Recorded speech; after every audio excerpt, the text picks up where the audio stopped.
ನಮಸ್ತೆ ವೀಕ್ಷಕರೇ, ದೇವನಹಳ್ಳಿ ಪಟ್ಟಣದ ಪುರಾತನ ಪ್ರಸಿದ್ಧ ಶ್ರೀ ವೇಣುಗೋಪಾಲಸ್ವಾಮಿ ಬ್ರಹ್ಮರಥೋತ್ಸವದ 2ನೇ ದಿನ ಹಗಲು ಪರಿಷೆಯ ಪ್ರಯುಕ್ತ ಪಟ್ಟಣದ 17ನೇ ವಾರ್ಡ್ನಲ್ಲಿ ಮಜ್ಜಿಗೆ ಮತ್ತು ಪಾನಕ ಬಂಡಿಗಳು ಹಾಗೂ ಹಳ್ಳಿಕಾರ್ ರಾಸುಗಳ ಮೆರವಣಿಗೆಗೆ ಗಣ್ಯರಿಂದ ಚಾಲನೆ ನಡೆಯಿತು.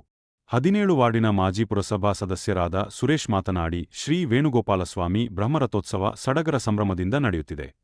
ಇಂತಹ ಜಾತ್ರಾ ಮಹೋತ್ಸವ ಆಚರಣೆಗಳ ಮೂಲಕ ಒಬ್ಬರಿಗೊಬ್ಬರ ಸಹಕಾರ ಮತ್ತು ಸೌಹಾರ್ದತೆಯಿಂದ ಭಾಗವಹಿಸುವಿಕೆ ಬಹುಮುಖ್ಯ. ನಮ್ಮ ಆಚರಣೆಗಳ ಮೂಲಕ ಸಂಪ್ರದಾಯಗಳನ್ನು ಮುಂದಿನ ಯುವ ಸಮೂಹಕ್ಕೆ ತಿಳಿಸಿಕೊಡಬೇಕು ಎಂದರು. ಮೆರವಣಿಗೆಯಲ್ಲಿ ತಮಟೆ, ವಾದ್ಯ ಸೇರಿದಂತೆ ವಿವಿಧ ಕಲಾತಂಡಗಳು ಭಾಗಿಯಾಗಿದ್ದವು. ಈ ಸಂದರ್ಭದಲ್ಲಿ ತಾಲೂಕು ಗ್ಯಾರಂಟಿ ಯೋಜನೆಗಳ ಅನುಷ್ಠಾನ ಸಮಿತಿಯ ಅಧ್ಯಕ್ಷ ಸಿ ಜಗನ್ನಾಥ್, ಮುಖಂಡರುಗಳಾದ ಎನ್ ರಘು, ಕಾಳಪ್ಪನವರ ವೆಂಕಟೇಶ್ ಸೇರಿದಂತೆ ಹಲವಾರು ಮುಖಂಡರು ಉಪಸ್ಥಿತರಿದ್ದರು. ವರದಿ ರಾಜುಗೌಡ.